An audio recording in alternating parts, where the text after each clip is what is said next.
Moving your mom or your dad or yourself isn't just about moving things from one place to another.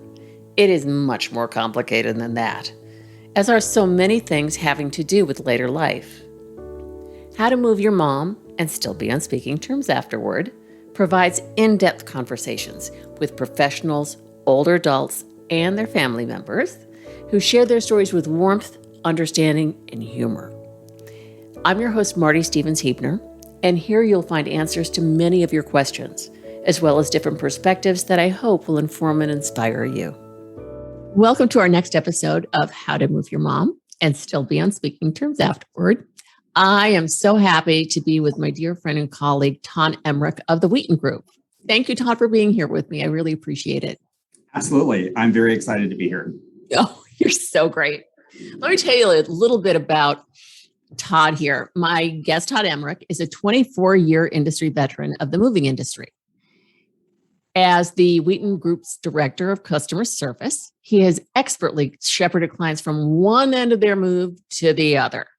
Given that Wheaton Group is the fourth largest household carrier in the United States, this means Todd gets a lot of phone calls, both from clients and professionals like me, move managers and members of the National Association of Senior and Specialty Move Managers, NASM for short.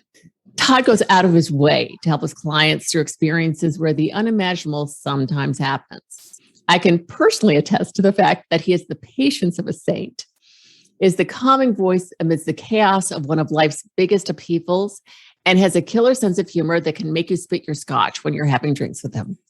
So, Todd, you are the best. So what's your favorite memory of your grandparents? I have to go back to my youth, a long time ago. Not that long. Where they had the farm. And the family was always on the farm. Everyone was there. Cousins, your uncles, your aunts. Every Sunday, everyone would go to my grandparents for a big family dinner, and everyone would hang out. And that to me is the meaning of family. And that's what I think about when I think about my grandparents. Oh, how wonderful. Such a bucolic scene. The whole family around the dinner table at the farm. I love that. Beautiful image.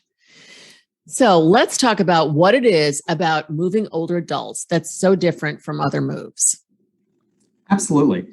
I think it becomes much more complicated because, one, you've got multiple players in the process. Many times you have the adult children that are trying to manage the move from another state. Sometimes you have senior move managers who are working to facilitate the move. You have a senior community that is trying to work the process for their own specific needs. So you're trying to put all of this together and make it one seamless process. And it can become quite complicated for not only me, but especially the older adult and the kids. So what is distinctive about your approach when you're dealing with those sorts of situations? I try to educate everyone on the process and what their options are. You're the customer. You are the one that's moving. These are your items going on a truck. I want to make sure that you understand the process and, one, are good with it. And two, it fits into what your needs are, because every person truly does have different needs. Every situation is different. What do you love about your job, aside from the fact that it's never boring? True. It is never boring. In the 24 years that I've been doing this, I learn something new every week. And that's one of the things I truly love about it. And it truly is a group of committed people. Most of the people that have been in the moving industry have been doing this for many years. So they're experts in their field, but they truly understand the value that we bring to a customer and how important it is. And I love being around that group of people. I think a lot of people forget that movers are people too. Your drivers, for example, what's top of mind for them? They want to provide an efficient experience for their customer. Remember, they've got multiple families on the truck. So if we can make sure that this move goes quick, efficient, without any problems, they can get back on the road and start moving on to their other customer. So it's planning, making sure that they know what's going on, making sure the customer knows, and everyone can get in and out.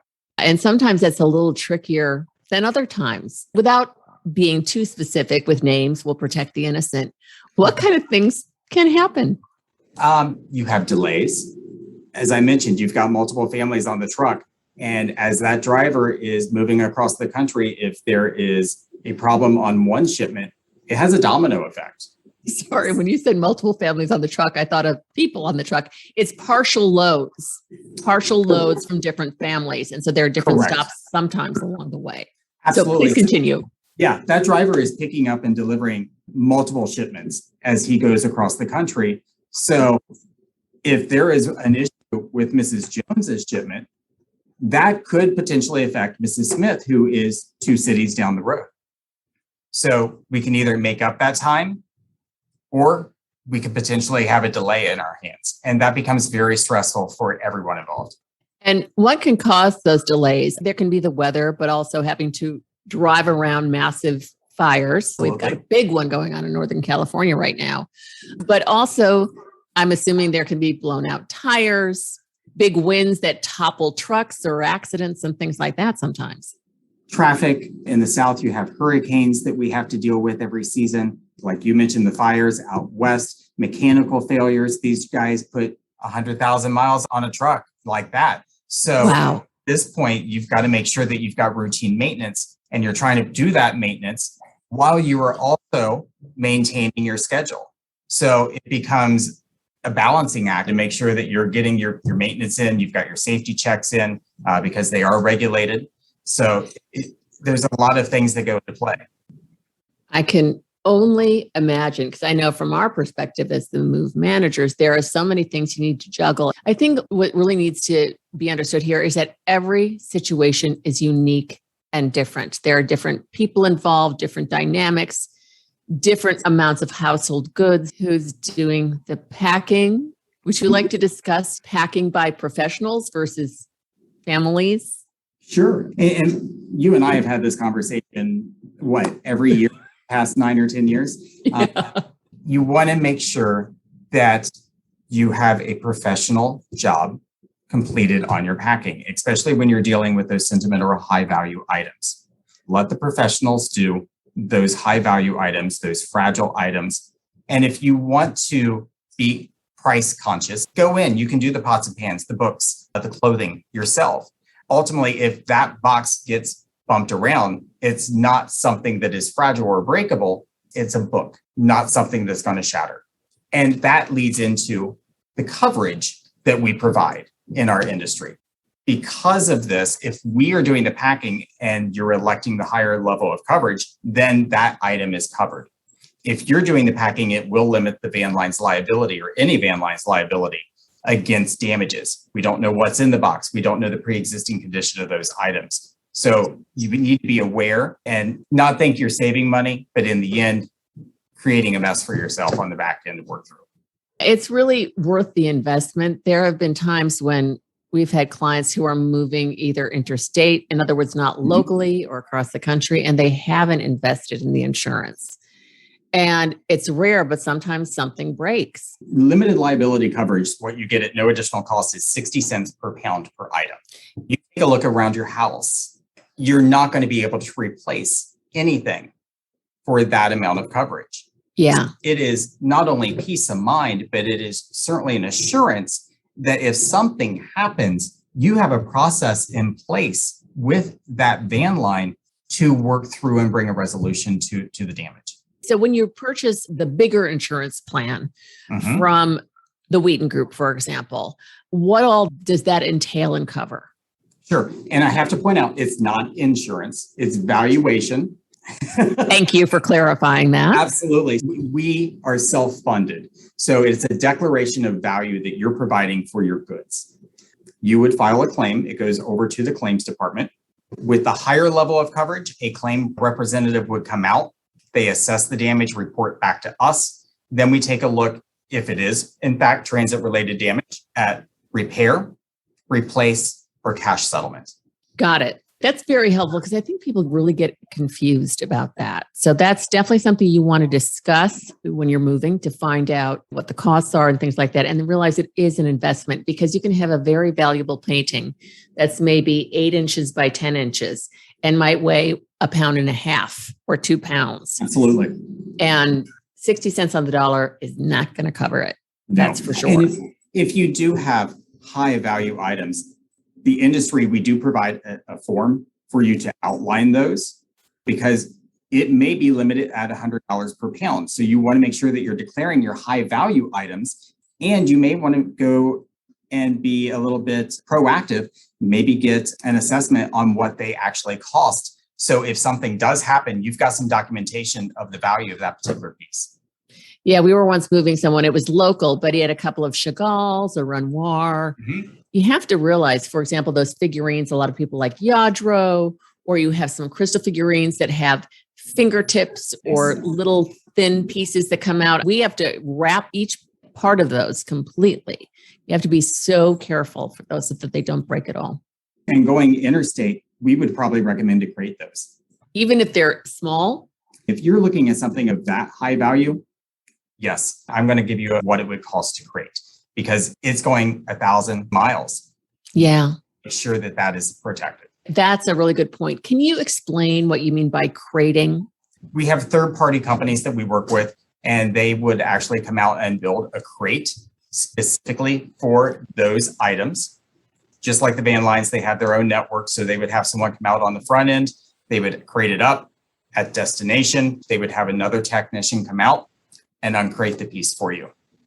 This brings up a very important point. If someone is moving, how far ahead should you start to plan? The typical rule of thumb is 30 days. That won't cut it. The last couple of years are anything but typical. Absolutely. I'm going to say at least 60 days in advance, you need to be calling your moving company. And even at that point, they've probably been working with a senior move manager or the senior community well in advance of that. Bring in all the players as soon as you can. Let me rephrase that. Bring in the mover as soon as you know what is moving. So, yes. Important part, the wait. So if you're not sure of what's moving yet, it may be a little premature to bring us in, but you can still do your due diligence and start shopping around, doing some research on different companies. And also begin the sorting process. Work with a professional like Clear Home Solutions, my company, or if you can do it on your own, which is wonderful, and you have help from family and friends, that's fantastic. I would say start 90 days beforehand. That way you will not be completely stressed out. And remember that moving actually is one of the top stressors in life. It's right up there with death, divorce, and moving. I don't call it relocation. I call it dislocation. Emotionally, you're going to feel out of joint till you're settled into your new home for probably about a month. When I have clients who are just so stressed out and nervous and they don't understand why they're feeling this way, I just say, you're moving. This is normal. It stinks that you're feeling this way, but it's normal. And on the other side of this, you'll feel better. You're feeling dislocated right now. That's what's going on. And at least they don't think they're going crazy. This is part of moving, that big emotional feeling. You bring up a good point. It doesn't end when everything gets into the truck. Now you've got to wait for everything to get there. So you've got to be prepared while you wait. Where is mom staying? Is she going to stay with you? Is she staying in a hotel? Do you have enough clothes for that transit time? Keep in mind, it could be up to 2 weeks before the goods are actually delivered.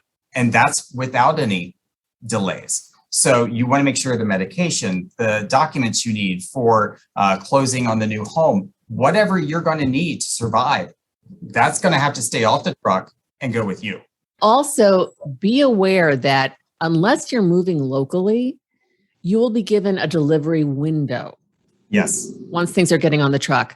Sometimes we have people who are moving cross country who will say, well, it has to be there on such and such date.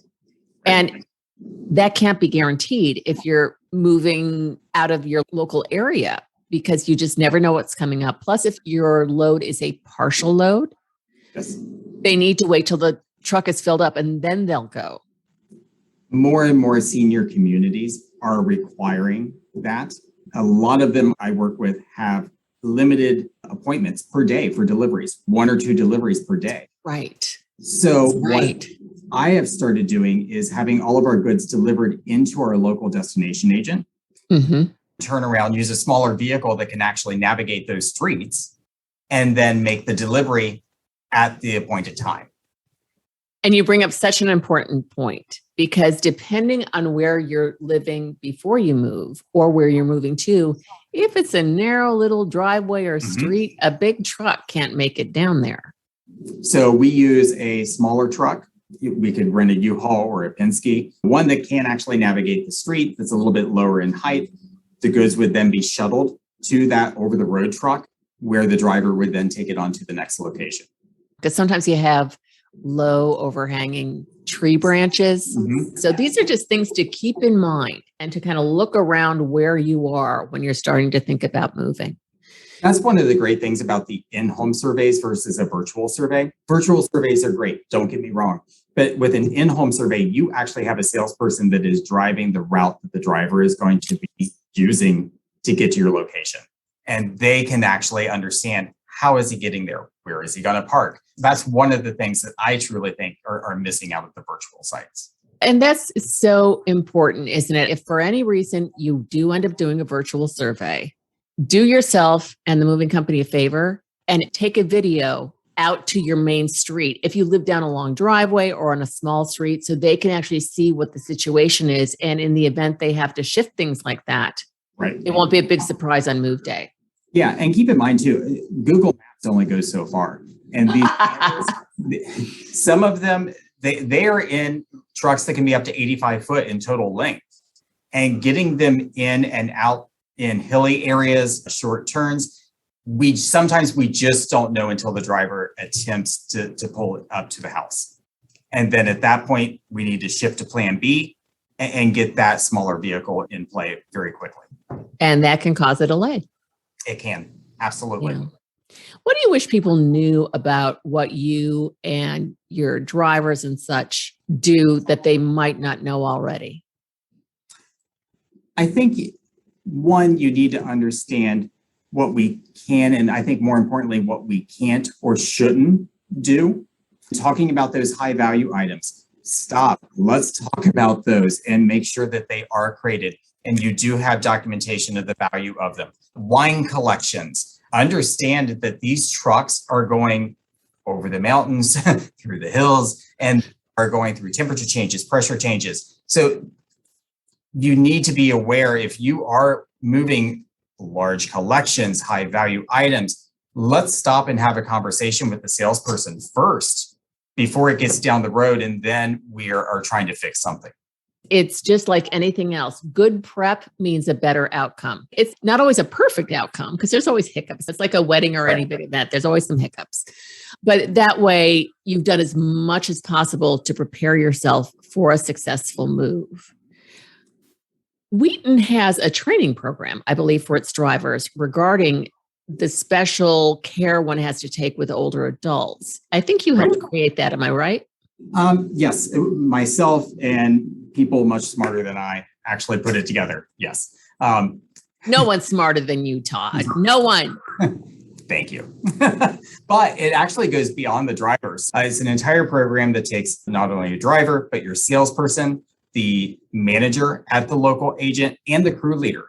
Because there are so many people involved, we want to make sure that they truly understand as a whole what's going on, how older adults actually manage things different. Do they take their medications in the morning? Do they go to bed early? These are the conversations that need to be had, and the training teaches you to have with the customer well before this all starts. Because if this isn't documented, if this isn't laid out and coordinated in advance, it's not going to happen. This is going to create the chaos that you're trying to avoid. Well, and it's so difficult because people are moving from their homes of 40 and 50 years. Yes. They haven't moved since the 1970s or even 60s or 80s. And it's so different now. And then on top of it, I literally had a client once say to me, this is a little gruesome, but she said, I feel like I'm moving to the place I'm going to die, because she was moving to a community. And frequently with older adults, and family members need to be tuned into this, That may not be what they're consciously thinking, but it's going on somewhere in the back of their mind.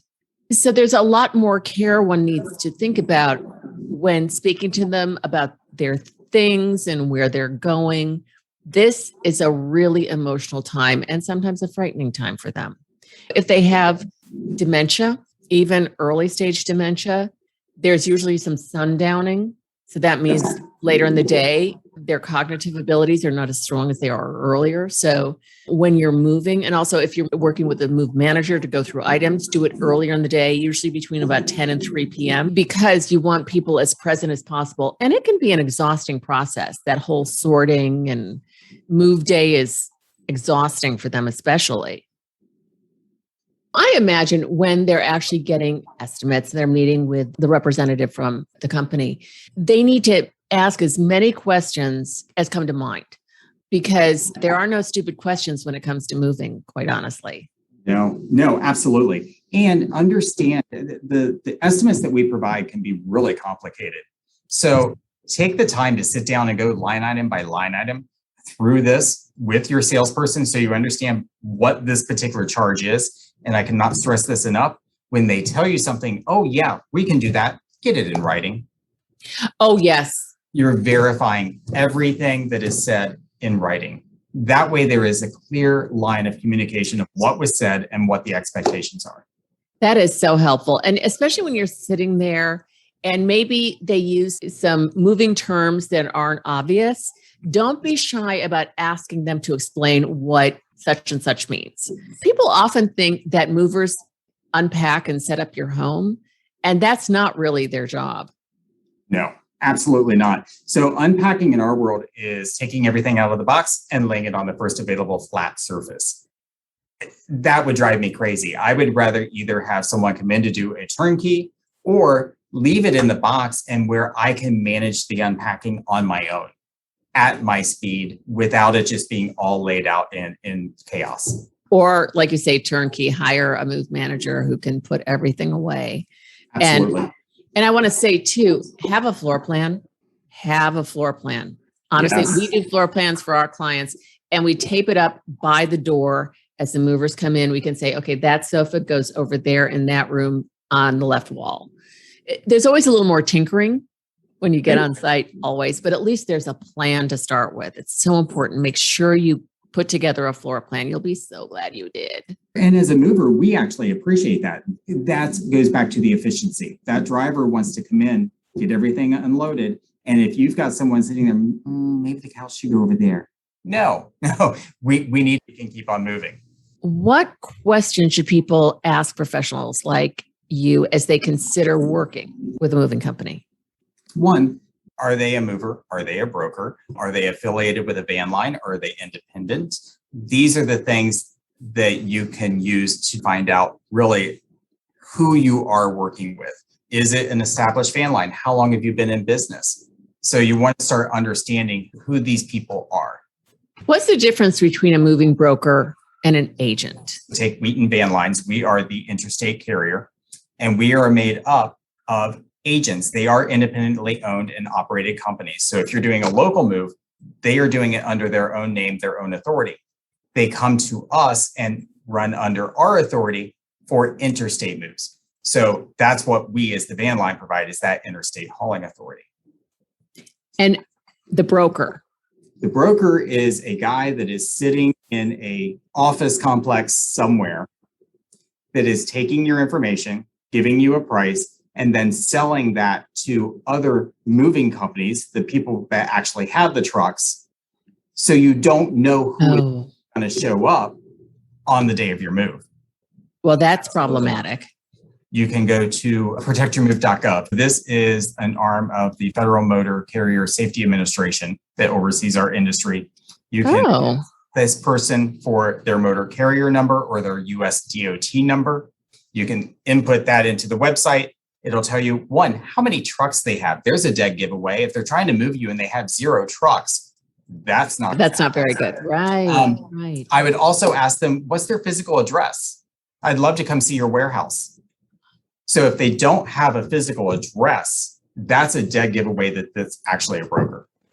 That makes a lot of sense. So yeah, definitely working directly with someone from the actual Mhm. van line. Todd, I've got to ask you, what's the toughest part of your job? So it's talking to customers and telling them that there is a delay when working through those issues. We have everything they own. And now their new life that they're transitioning to is, as you said, being disrupted again. Yeah. They're not able to move forward to their next chapter. Emotions run very high. Yeah. Especially if the delay is more than a day or two. And it does happen, especially if you do have a truck that has a mechanical failure. That becomes very hard. When there's a mechanical failure, it could be out in the middle of, quote, nowhere. Mhm. So they have to wait to get the truck fixed. They can't just offload the goods when they have a very large truck.